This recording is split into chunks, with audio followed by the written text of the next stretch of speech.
So I came 17 miles down the beach today and parked next to this ugly thing.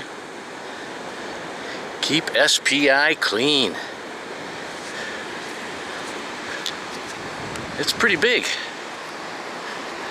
and pretty old. So I come on the other side of it. Somebody set up a nice little tarp. Hey, that's a nice shark, man. Too bad it's all rotted out.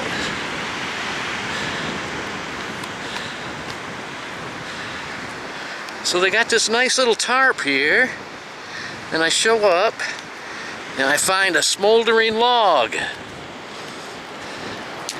So I grabbed a couple pieces of wood, stuck it in there, and got me a little bonfire on the beach today. It's rough, I tell you. Somebody's got to do it though. Sure am glad it's me.